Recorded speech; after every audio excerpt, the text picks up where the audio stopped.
شروع اللہ کے بابرکت نام سے جو بڑا مہربان نہایت رحم والا ہے۔ وہ خود میجر جنرل تھا۔ اس کے 3 بیٹے تھے۔ تینوں سونے کا چمچ منہ میں لیے پیدا ہوئے اور شاہانہ زندگی گزرتی رہی۔ وقت تیزی سے گزرا۔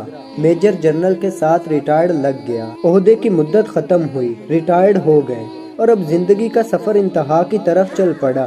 بیٹوں نے باپ کے عہدے سے خوب لطف اٹھایا۔ کہتے تھے ہمیں کیا فکر ہے، ہمارا باپ میجر جنرل ہے، ہمارے کام خود بخود بنیں گے، اور بنتے بھی رہے۔ ایک ٹیلی فون کال پر سب کچھ قدموں میں حاضر ہو جاتا تھا۔ پھر وہ دن آ گیا جب بیٹے یہ بھول گئے کہ یہ وہی باپ ہے جس کے نام و عہدے کی وجہ سے لوگ ہمیں سر سر کہتے تھے۔ باپ کسی بیماری کی وجہ سے چلنے پھرنے اور بولنے سے معذور ہو گیا۔ بیٹے کہنے لگے اب تو باپ کی کمزوری دیکھی نہیں جاتی۔ ایک بیٹے نے کہا کہ ابا کی جائیداد و مال کی تقسیم کرتے ہیں، نہ جانے کب مر جائے۔ اب تو شرم آتی ہے بتاتے ہوئے کہ لوگ کیا کہیں گے۔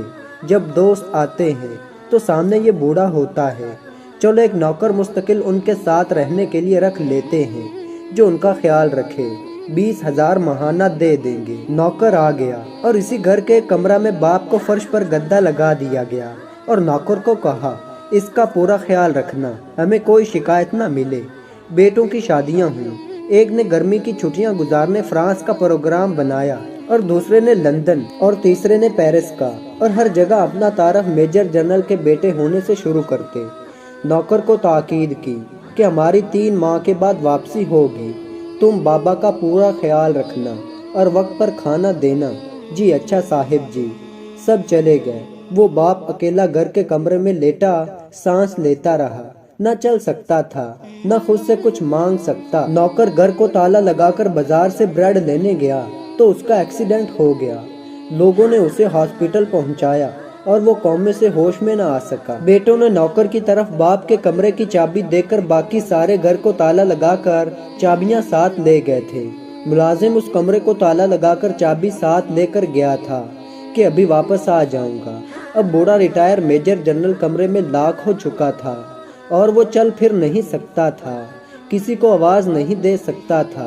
لہٰذا 3 ماہ بعد جب بیٹے واپس آئے اور تالا توڑ کر کمرہ کھولا گیا تو لاش کی حالت وہ ہو چکی تھی جو دیکھنے کے قابل بھی نہیں تھی۔ محترم مرد و خواتین حضرات، عبرت کا مقام ہے یہ واقعہ۔ ہم کس طرح اپنی اولاد کے لیے حلال و حرام کی پرواہ کیے بغیر ان کا مستقبل سنوارنے کے لیے تن من دھن کھپاتے ہیں اور زیادہ سے زیادہ دولت جائیداد بنا کر اس کا مستقبل محفوظ کرنے کی کوشش کرتے ہیں اور سوچتے ہیں کہ یہ اولاد کل بڑھاپے میں میری خدمت کرے گی۔ اعلیٰ ترین غیر ملکی اسکولوں میں دنیاوی تعلیم دلواتے ہیں اور دین اسلام کی تعلیم دلوانے کو توہین سمجھتے ہیں، جس میں سکھایا جاتا ہے کہ والدین کی خدمت میں عظمت ہے۔ ہر انسان جو بوتا ہے اسی کا ہی پھل پاتا ہے۔ ہمیں بھی سوچنے سمجھنے کی اشد ضرورت ہے کہ ہم اپنی اولاد کو کیا تعلیم دلوا رہے ہیں، کہیں ہمارا حال بھی ایسا تو نہیں ہونے والا۔